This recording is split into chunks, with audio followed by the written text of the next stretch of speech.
orang yang lo gue baina wa bainallah, ya kan, lakum dinukum waliyadin. Ini interpretasi yang salah. Mari kita ajak orang yang tersesat, kita ajak, kita selamatkan. Orang yang papa kita pertolongkan. Orang yang lapar kita bantu beri makanan. Itu baru agama. Karena ternyata agama lebih banyak di kalangan perutnya orang yang lapar, orang-orang yang miskin, orang yang di sana ternyata ada agama, ada air mata, ada tangisan, bukan di orang-orang kaya ini. Kalau orang kaya sudah bermain dalam ruang logika. Zakat 2,5%, ya kan? Kalau kekayaanku 10 miliar berarti zakatku 250 juta. Tapi mana perwujudan? Ada orang yang zakat 250 juta? Ada? Nggak ada. Yang ada cuma nasi sebungkus sama ayam sama sambal, berharap dapat surga dari Allah dengan bahasa pahala. Kita lihat bagaimana Islam mau maju berkembang tatkala kita intoleran. Bukan intoleran dengan orang yang di luar sana, tapi intoleran dengan famili kita sendiri. Ikhwanul fiddin. Dia sama-sama bersahadat, sama-sama mengimami Al-Quran, sama-sama meyakini malaikatnya, ya kan? Tapi perilaku kita tidak pernah menyadari bahwa ada orang yang kita bantu sekitar kita. Dia ditanya, antum siapa? Ana muslim. Tapi mana?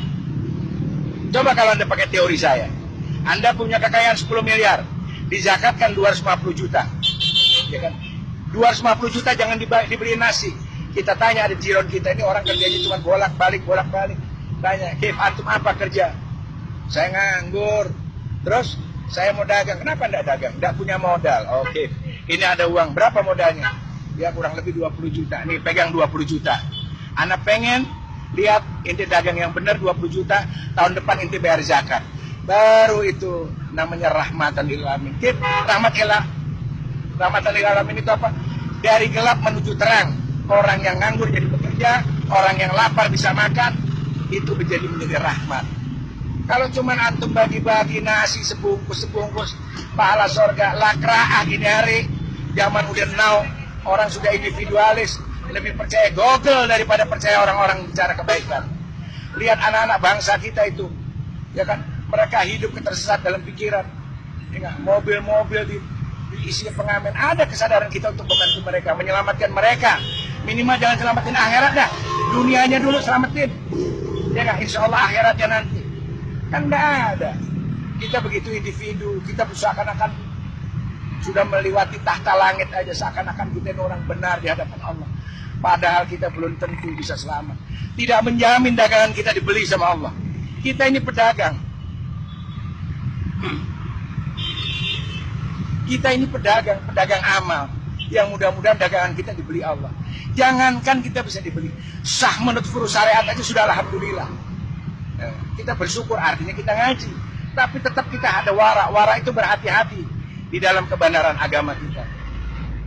Hati-hati bukan kita ini kelompok Syiah, kelompok Wahabi, kelompok Sunni, bukan itu. Berhati-hati amalan kita mendekatkan enggak dengan perilakunya Rasulullah. Karena kita ini cuma napak tilas dari perjalanannya Rasulullah. Karena tidak ada bukti otentik dalam sejarah dunia orang yang sampai kepada Tuhan kecuali Muhammad ibn Abdillah. Catat itu. Hanya Muhammad ibn Abdillah yang membuktikan bahwa dia sudah berjumpa sama Allah. Ya kan? Ada namanya Siddhartha Gautama. Dia tidak sampai pada itu. Ya kan?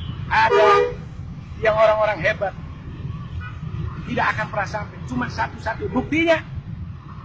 Dan Muhammad itu adalah Al-Quran itu sendiri. Itu bukti jelas bahwa Nabi Muhammad telah sampai hadapan Allah selama 23 tahun. Dari lisannya yang mulia lahirlah Al-Quran, yang pada awalnya la hurfin wala sautin. Itu Al-Quran. Dari lisan yang mulia, dari hatinya yang jernih. Kenapa? 23 tahun itu bukan waktu yang sedikit. Kalau ente sudah mikirin fulus, mikiran dunia, pengen punya mobil mewah, tapi Rasulullah steril dari pemikiran itu. Sehingga Al-Quran itu murni dan menjadi penuntun umat sampai hari ini, dari dunia sampai akhirat. Makanya Al-Quran itu wasifa, wadawa, apa lagi? Wadu'a. Itu karena kejadian hati Rasulullah. Jadi mustahil kalau otaknya hubud dunia, ya kan, masih senang-senang duniawi, nggak ada itu. Jadi kalau Anda ingin menjadi orang yang berbeda, maka berbedalah engkau dalam segala perilaku daripada orang umum. Makanya Imam Ghazali sendiri memberi batasan. Ada kelasnya awam, ada kelasnya khas, ada khas bil khas. Ternyata khas bil khas itu awam itu adalah pola pikir, mindset cara berpikir kita. Maka di dalam ajaran agama lain juga ada. Namanya kasta, ada Brahma, ada Sudra, ada Waisya. Ternyata itu cara berpikir. Seorang Brahmana tidak mungkin berpikir cara Sudra. Orang yang khas tidak akan berpikir cara orang awam. Jadi cara berpikir bukan status sosial. Nah, boleh jadi ente jadi orang tajir, dunia di tangan ente. Tapi kelas ente tetap orang awam. Makanya jangan heran banyak orang bahlul yang nggak tajir dia tajir. Nah, itu kelas. Jadi ingat bahwa khas adalah cara berpikir.